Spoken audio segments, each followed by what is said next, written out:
سڵاتان لێبێەوەم کاتتان باش من دانا کەماڵم خۆشحاڵم لە بەرنامەیەکی تری خەرمان لەگەڵتانم تەوەریان بەرنامەیەمان گفتوگۆکردن لەبێت دەربارەی شعر بە میوانداری بەڕێز ڕۆژ خەڵەبجەیی شاعیر. خاتون بەخێر بێت. سپاس ڕێزم هەیە بۆ بەرنامەکەتان کە من وبام هێش کردو ڕێز و حرمەتم بۆتان هەیە. سپاس دووبارە بەخێر بێت. سپاس. با سەرەتا لەوە دەست پێکەین بزانین شعری نوێ ئەبێ چۆن بێت. شعری نوێ، شعری سەردەم، شعری ئازاد ئەمە ناوەکانیەتی. ئەڵبەت من ئەتوانم بڵێم لەو ڕووز و عەرەبی و شتانە گۆران هات ئەو ڕەچەشکێنەی کرد. زمانی کوردی سادە کردەوە، ڕزگاری کرد لە عروزی عەرەبی، ڕزگاری کرد لە وشەی قورس. بەڵام وشەی کوردی پەتی وشەی کوردی پەتی ئەتوان بڵێن لە گۆرانەوە و مەولەویەوە دەست پێکە. مەولەوی ڕەچەشکێن بوو. ئەگەر بە ئێمە بین شتەکانی مەولەوی بخوێنینەوە تەماشاکەین لەوێەوە ئەو بە کێشی پەنجە نووسیوێتی مەولەوی. دوجار عەبدوڵڵا گۆران کە پیان زوو پیان و تۆ عەبەزیرەک کە دنیای زمانی زانیوە، زمانە جیهانیەکانی زیندوەکان باڵێ ئینگلیزی و فارسی و تورکی کاتێ شعری سەیری شعری تورکی ئەکا چەند پێشکەوتووە یا شعری عەرەبی یا شعری فارسی ئەمە گۆڕانێک لە هینە ئەکا و پێشتریش مەولەوی کردوێتی، بەڵام مەولەوی بە لەهجەی گۆران بە لەهجەی هەورامی کردوێتی. لەوێەوە ئەتوانین بڵێن نێوبوونەوەی شعری کوردی لەوێەوەیە لە ڕێبازی گۆ، بەڵام ئەمە هەر بەڕگۆرانەوە نەوەستا هات بۆ دوای گۆرانیش بەردەوام بوو. دوای گۆران بەردەوام بوو، بەڵام گۆران ڕەچەشکێن بوو. دواتر ئەویش لە خۆی نەیهێناوە. تەبعاً وەکوتم سەیری نازم حیکمەتی کردووە، سەیری شعری تورکی کردو، شعری ئینگلیزی کردو، تەماشاکە شعری کوردیش بۆیە ئێمە هەر لەسەر کێشی عروزی عەرەبی بڕۆین. دوا بەدوایەوە ڕێبازی ڕوانگە هاو ئەمانیش شتەکانێکیانە بە ئەمانژەوە نەبێ هی خۆیان بێت. کاتێکە سەیری شعری گۆڤارێکەیە بە ناوی گۆڤاری شعرەوە لە لوبنان دەرەچێ، گۆڤاری شعر، سەیری عەرەبەکانەکەن تەماشاکەن، ئێمەتر نابێ وەکو گۆران بنووسین، نابێ بگەڕێنەوە بۆ قوتابخانەکەی گۆران و ڕێبازەکەی گۆران. لەوێەوە کۆمەڵێک کاک شێرکۆ هاوڕێکانی لە سلێمانی و کۆمەڵێکی تریش کاک لەتیف هەڵمەت لە گەرمیان لە ئەوانەڵێن ئێمە کفرین، ئێمە گروپی کفرین. لەوێەوە تر ئەوان عەرەبی زان بوون، ئەو گەنجانە لەو کاتەیە عەرەبی زانێکی زۆر زۆر باشن، خوێنەرێکی زۆر زۆر باش بوون، ئاگایان لە شعری عەرەبی بووە لەکوێوە عەرەبیش و بمانوێ نەمانەوێت ئێمە دراوسێکان کارتێکەرمان ئەزانین شعر گەشتۆتە کوێ. مەسەڵەن فارس، ئێستا فارس ئێمە ئاگامان لە شتەکانیان بە حوکمەوەی کە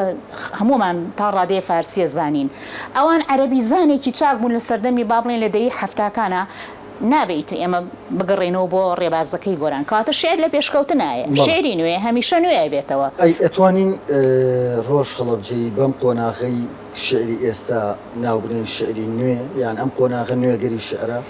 ئەتوانین بەمە بڵێن؟ من ناتوانم بڵێم خۆم ببەسمەوە بە گروپ و بەڵام ئەمەوێ ئازادانە و نوێیانە بنووسن. گروپ ناڵێ، مەبەسمان گروپ نییە، مەبەسمان قۆناغە. وەک بینیمان باسمان کرد، تۆ باسی مەولەوی تاواگۆسیت کرد، باسی ماڵ عەبدوڵڵا گۆرانی شاعیرت کرد، باسی شێرکۆبێکە سولەتی فەڵمەتت کرد کە لێوە هاتوون پاشان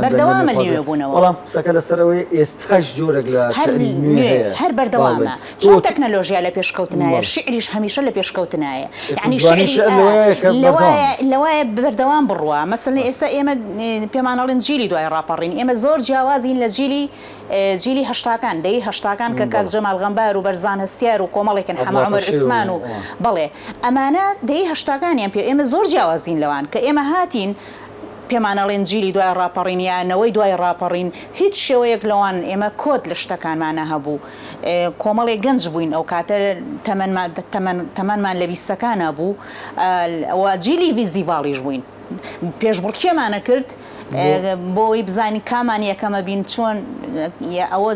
ئەو ڤیزیڤاڵی گەلاوێش کە هات، یعنی ئەمە زۆر جوان بوو بۆ ئێمە. ئێستا بەو قۆناغەیە توانی بڵێیت قۆناغی نوێکردنەوەی شعری کوردی؟ بەڵێ. ئەمەی کە خۆتانی تیا بوون لە دوای ڕاپەڕینەوە؟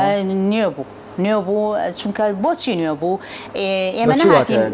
ئێمە نەهاتین تەقلیدی دەی هەشتاکان بکەینەوە، ئێمە بە بەرگێکی تر هاتین.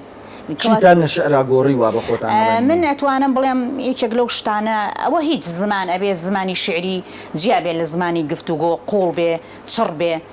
ئێمە و زمانە چڕەمان بەکارهێنا وە کۆدیش لە شتەکانمان ناهاوبوو بەسەوە لە هەشتاکانیشا لە ئەنوەر قادر جافوانە هەر هەبوو لە با بڵێن بەڵام لە هەشتاکانە ئەو ناوەڕاستی هەشتاکانی ئەو کۆدە نبینی کە ئێمە هەمانە لە پاڵیشا باگراوندێکی معریفەمان هەیە ئەوان یەکێک لە سیما نوێکردنەوەی یەکێک لە خاصیت و سیما دیارەکانی شعری با بڵێن ئەسڵەن ئەوانە بەخۆیان ئەوت شاعری نوێکەرەوە ئەنوەر قادر جاف و جەلالی میرزاکەریم و کۆمەڵێک لەو شاعرە بەڕێزانەی لەو سەردەمایە شعریانە نووسی بە هەمان شێوەی ئێوە ئەوان با بڵێن داکۆکی لەوەکەن کە ئەڵێن ئێمە بووین کە ڕەمز یان هێما یاخود کۆد ئەوەی کە لە شعرا بەکارێنێ ئێمە بەکارمان هەبوو مەسەن لە دێ ڕێکاوە سێنێ ئەڵێ ئەمە چی ئەمە يعني سەر و سوڕەمێنێ لەم دیێڕە ئەمە پێوتێ معریفە چونکە لەوە پێشتۆ ئەم معریفەیە نەبووە لە شعری کوردیە ئێمە هاتین معریفەشمان بۆ زیاو کرد ئەمە زۆر گرنگە تۆ چونکە معریفە زانستە شعر ئەبێ ئەو زانستەی تیا بێت بۆ سێنێ یعنی ئەگەر بێت و ئەو زانستەی تیا نەبێ ئەو معریفە باگراوندی ئەو معریفە نەبێ بە شعر قبوڵی ناکەم من دائما ئەڵێم ئەگەر معریفەیەکی لە شعرێکا نەبێ با شعر قبوڵی ناکەم چونکە بەرگەی زەمن ناگرێ ئەگەر بێت و هەر شعرێکە هەر سادە بیخوێنیتەوە بە یەک خوێندنەوە تۆ لێتی بگەی ئەمە شعر نییە لای من ئەمە شعر نییە شعرە بێ بووە سێنێ شعرە بێ خەیاڵ و بفڕێنێ ئەری ئەمە چۆن ئەمە چییە من جاری وایە دقێکە خوێنمەوە ئیرەی لە هیچ شتێکان نابم بەڵام ئیرەی لە دقی شعریا بم ئەڵم خۆزگەم دقەهی من وایە ینی معریفەیەکی وایە زانستێکی واتەیاتێ زۆر گرنگە شعر زانستی بە زۆرێک لە خوێنەرانی ژەڵێن ڕۆژهەڵەبجەی شعرەکانی سووریالین لە کاتێکا ئێوە ئێستا بە خۆتان ئەڵێن شاعری دوای ڕاپەڕی ینی شاعری نوێ بەڵێ سریالیست قوتابخانەیە کە ڕێبازێکە من نازانم من بەو قۆڵیە کە ئەنووسم بەو زمانە کە ئەنووسم ڕەخنەگرەکانمان پێ بڵێن ئەڵێن ڕۆژ سریالیستە بڕواناکە زۆر کەسیش تریشار پێمەڵێ سریالیز ئەڵبەتە من کە شتێکە نووسم کۆپی واقع ناکەم بە هیچ شێوەیەک ناڕۆم بەلای کۆپی واقعە زۆر گرنگە شاعیر کۆپی واقع نەکە ئەگەر یات و کۆپی واقعمان کردکەواتە تۆ هیچ خۆتۆ مێژوونوس نی تاوەکو کۆپی واقع بکەیت مێژوونوسێک یەت ئەڵێ ئەم ڕووداوە ئەم حەدەسە لە ئەوەنەی ئەوەنا ڕوویاوە لە ئەوەنەی ئەوەنەیە بووە بەڵام من نایم باسی حەدەسەکە بۆ بکەم من جارێکی تر ئەچمە جەمسەری خەیاڵ لە جەمسەری خەیاڵەوەدایە ڕێژمەوە کە کاتێک لە جەمسەری خەیاڵەوەدایە ڕێژمەوە من گونایم کۆپی واقع بکەم وەکو ڕۆژنامە نووسەکە یا وەکو مێژوونوسەکە من شاعیرم شاعیر نابێت کۆپی واقع بکە من لە جەمسەری خەیاڵەوە جارێکی تریم لەسەری واقعەوە ئەنووسم کە لەسەری تەجاوزیەوەت کردووە بۆ نمونەکە لە ئەو ڕێبازە سووریالیە با بڵێن دەربازت بوو بێ یاخود پێت نابێت ئەوێت ئەو ڕێبازە تێپەڕانە بێ و چوبیتە قۆناغێکیکەوە بۆ شعری نوێ من ئەتوانم بڵێم حەو کۆمەڵە شعرم هەیە لەم کۆمەڵەیان لەم بینەیە دەرچوو بەڵێ ئەم کۆمەڵەم جیاوازە لە کۆمەڵەکانی ترم من ئەتوانم ئەگەر تۆ بێ دانایجان شتی من بخوێنیتەوە لە کۆمەڵی یەکەمەوە کە تارمایی پێی مەراقێکە هەتا ئەم کۆمەڵەی جیاوازی هەیە هەم لە ناونیشانیشا جیاوازیشم هەیە دێ ڕێدارستان و تاڵێک کچۆلەکە هیچ شاعیرێ بەکاری نێناوە من دەستم بردۆ بۆ ها سەری واقع دێ ڕێدارستان و تاڵێک چۆلەکە زۆر ئەڵێنەوە یعنی چی ئەو ناونیشانە یعنی چی زۆر جار هەموو ناونیشانی با بڵێن دیوانە شعریەکانم لە یەکتری ناچێ من ئەتوانم بڵێم لەمەیانە دەستم بۆ سێشت بردووە هەم قەسیدە ئەم قەسیدانەم لە قەسیدەکانی کۆمەڵی شەشەمم ناکە نیشتەجێی نیشتیمانێکم نازام نایەتە سەر زمانم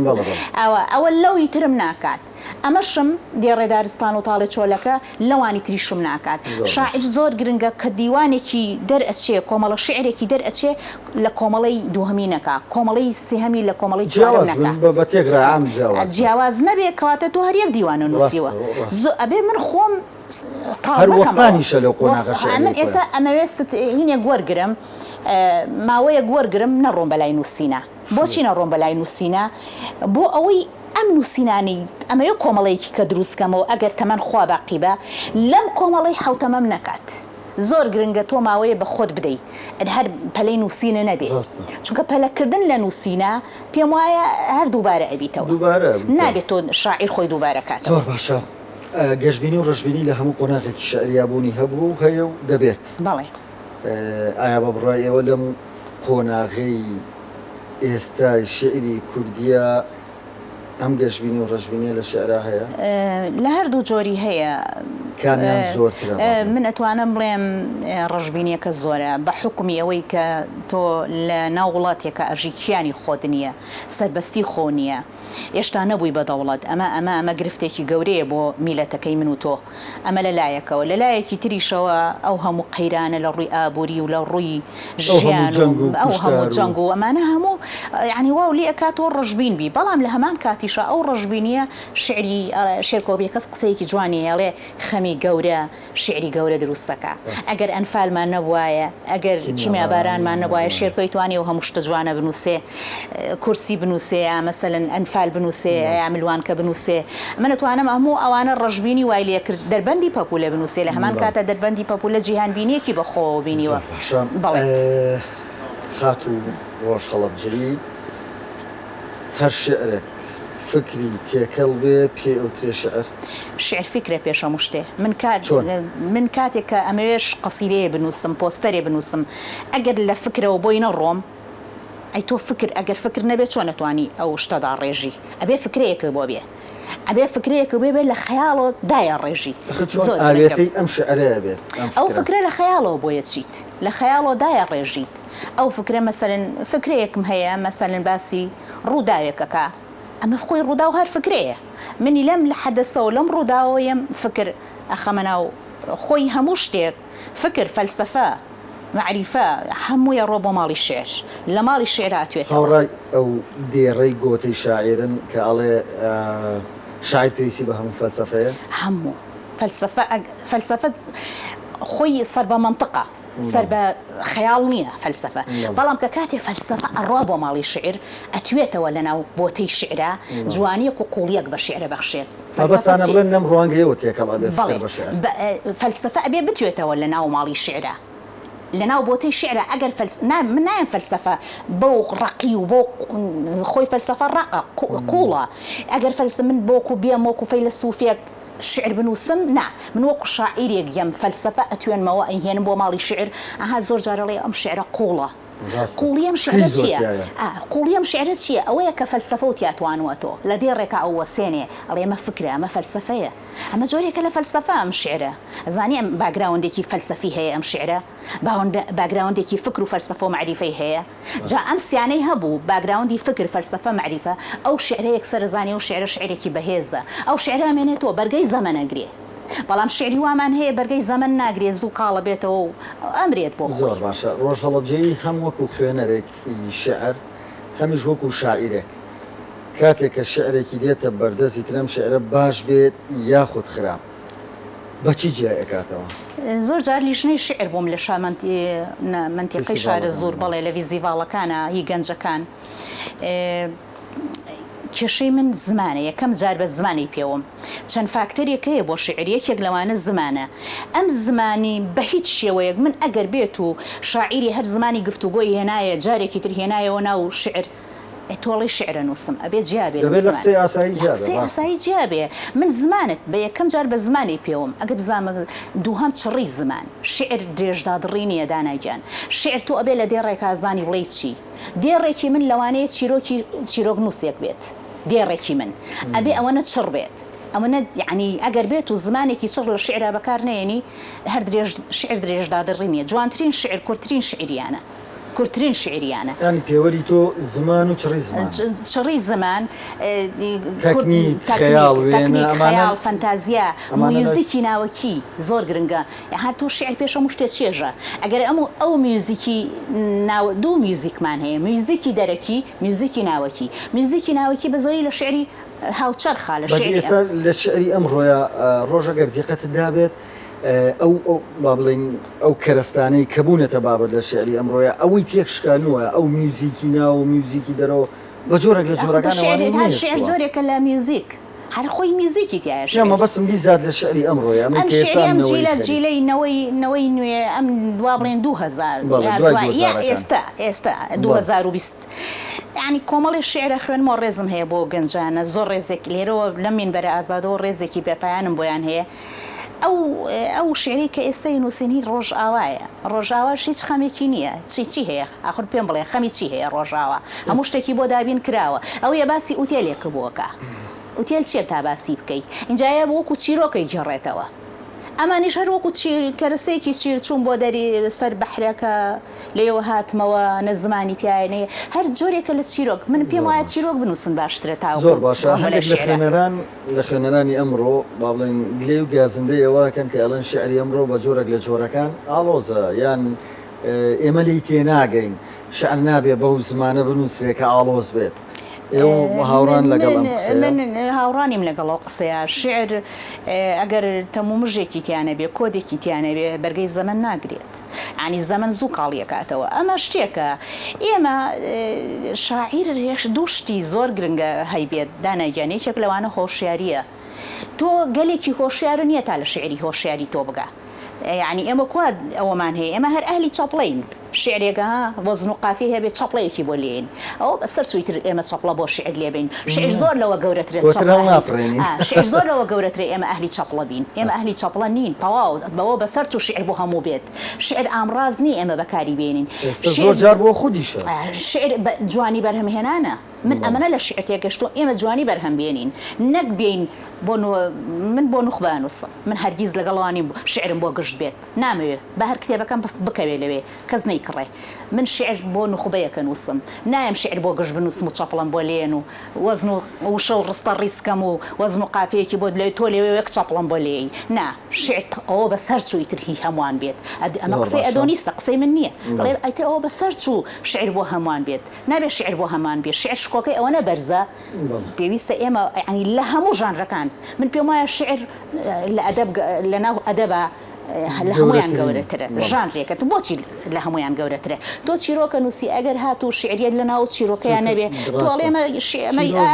چیرۆکێکی جۆ ئاگردانە بۆ مەگەڕیتەوە حیکایەتێکە بۆ مەگەڕیتەوە لە ناو ڕۆمانە نەبێت هەر نازانم ئەی بەختیار عەلی